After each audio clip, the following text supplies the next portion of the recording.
hay-adda SWSO oo kaashanaysa maxadka LPI ayaa magaalada Kismaayo kusoo gabagabeysay kulan socday dhowr maalmood ayna isugu yimaadeen daladaha ka shaqeeya nabadda ee haweenka iyo dhalinyarada. haddaan noo soo qaada aasaaska dalada waxaa la aasaasay 2016 dalada haweenka ee nabadda Jubbaland waxayna ka koobnayd 180 haweena ee ka kala socday qabiilaadka deegaanka ee Jubbaland wada dego waxaa ka soo dhaxbaxday 60 haweena waxaa ka soo dhaxbaxday hadana dalada haweenka oo 39 xubnood ah 39 kaasoo waxay isu qaybiyeen gudoomiye ku-xigeen xogeen iyo afayeen inta ka bacdi waxaa la sameeyay dalada daawo oo ka kooban shanta degmo ee Gado Beled Xaawo Garbahaare Luuq Buurdhuuba iyo Dooloweydan la isku dhahayo daawo waxaa ku xigtay dalada haweenka ee Doobley inta daladood markii la sameeyay waxaa la sameeyay in intaas oo daladood saddexdaas daladood ay midoobaan waxaana ka soo dhaxbaxday 25 haweena oo guddiga dalada ah ee Jubbaland guud ah. Qamar Maxamed Faarax waxaan ka tirsanahay ururka dhalinyarada nabadeenta kuwaas oo la aasaasay bishii labaad ee sanadkan inuu ku jirno 2022 ayagoona loo aasaasay inay ka shaqeeyaan arrimaha nabadeenta iyo nabadda sidoo kale isdhexgalka dhalinyarada waxay ka kooban yihiin 35 xubnood oo isugu jira rag iyo dumar waxaana loo tababaray inay ka shaqeeyaan nabadda oo loo siiyay tababar fara badan inay ka shaqeeyaan nabadda iyo isdhexgalka dhalinyarada. higsigeena weyn waxa weeye inaan ahaano dhalinyarada Jubbaland oo u taagan astaanta nabadda.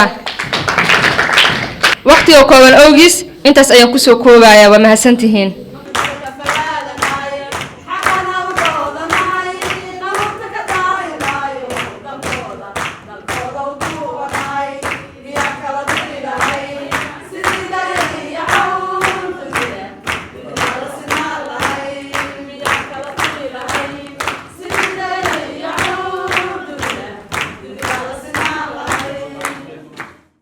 madasha oo ahayd mid furan ayaa waxaa ka soo qayb galay wasiirka wasaaradda haweenka arrimaha qoyska iyo xuquuqul insaanka Jubbaland iyo wasiir ku-xigeenka wasaaradda dhalinyarada iyo ciyaaraha Jubbaland waxa ayna ku saabsaneed isku xirka maamulka iyo bulshada ayadoo su'aalo lagu weydiiyay madaxdii shirka ku sugnaa. waxaa bilaabanaya qeybihii xasaasiga ee maanta u fadhina halkaan reento ee su'aalaha ahaa ولو أنا رجينا إن أغلب وأكثر وزارتها.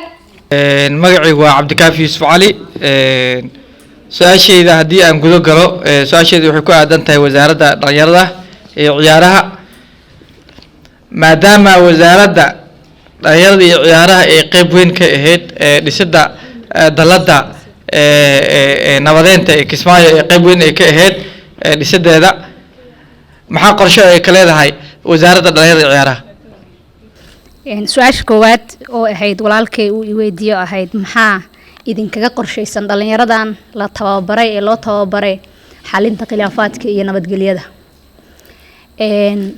innaga wasaaradda dhalinyarada ka ahaan door muhiim ah horta ku lahayn in dhalinyaradu looga faa'iideysto nabadda maadaama awal colaadaha un looga faa'iideysan jiray ummad kastana waxaa laf dhabar u ah ama bulsho kasta oo adduunkan ilaahay koonkan uu ku abuuray waxaa laf dhabar u ah waa dhalinyaro. dhalinyaradeeda marka ummad kasta waxay u horumarsan tahay siday dhalinyaradeeda uga faa'iideysato. innaga waxaan curinay waxay ahayd maadaama dhalinyaradu inta badan xaabo ay ahaayeen dabka lagu shito in cagsigeeda loo isticmaalo oo dhanka nabadda ah loo adeegsado.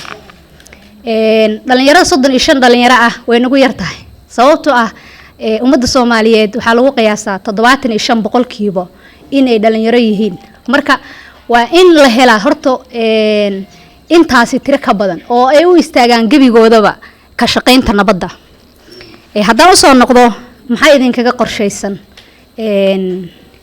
dhalinyaradan tababaran waxay inooga qorshaysan dhalinyaradan tababaran in ay tababaraan u tababaraan dhalinyarada reer Jubbaland guud ahaan iyo gaar ahaan dhalinyarada reer Kismaayo leen 35 kaliya dhalinyaro kuma nool Kismaayo inay iyagana TOT noqdaan oo tababar intii xirfadooda iyaga ay siiyaan bal ay hormuud u noqdaan nabadda iyo ka hortagga shaqaaqooyinka. haweenka dalada waa dalad tababaran, waa dalad xog ogaal ah, gabdho intaasoo sano 6 sano juhdi la soo geliyay waaye inay Semberi ay iyada hormuud ka noqoto shaqooyinka wasaaradda ay qabanayso baa aniga iyo qorshaysan. haweenka oo dhan waa u dhaxeeyaa. amaasanta magacayga waa Luul Maxamed Guure, waxaan su'aasheeda koowaad ee su'aasha aan ku socotaa wasiiradda dhalinyarada iyo isboortiga, maadaama wasaaradda ay doorasho ku dhawaaqday mar walbana la filan karo isku dhac, maxaa nidaam ah oo idin diyaarsan arrimaha nabadeynta waa wasaaradda dhalinyarada? habaryar doorashada waan ku dhawaaqnay waa sax. horta wasaaradda markay la magacaabay wixii ay qabato ugu horeeyay waxay ahayd doorashadii sportska iyada sportskood ogeydeen waxa ka jiray aad xog ogaal u ahaydeen sanad ka hor yaa halkan hoolkana lagu qabtay walibana si qurux badanayna u dhacday. maanta waxaan u maleynaa hal sano iyo xogaayaan joognaa wax sportska isqabqabsi iyo qayle ka taagan ma jirto. sidaas si la eg waxaan rajeynayaa dhalinyaradu hadda waxaa jira dialogue loo qabanayo. waxaan u maleynaa 4 maalmood tashiye ku jireen hadda oo maanta loo soo xirayaaba bal qaabkii ay jeclaan lahaayeen inay doorashada loo qabto ama ay u dhacdo iyaga maskaxdooda inay ka imaato aan rajeynaynaa maanta ma ka hor dhacayna insha Allah. gunaanudka barnaamijka xubnaha dalladda haweenka nabadda degmada Kismaayo ayaa la guddoonsiiyey shahaadooyin lagu dhiirigelinayo maadaama ay muddo dheer ka soo shaqeeyeen sidii loo xoojin lahaa isdhexgalka bulshada iyo xasiloonida deegaanka. Cabdullaahi Xuseen Kilaas, telefishinka caalamiga ah ee Ariel, Kismaayo.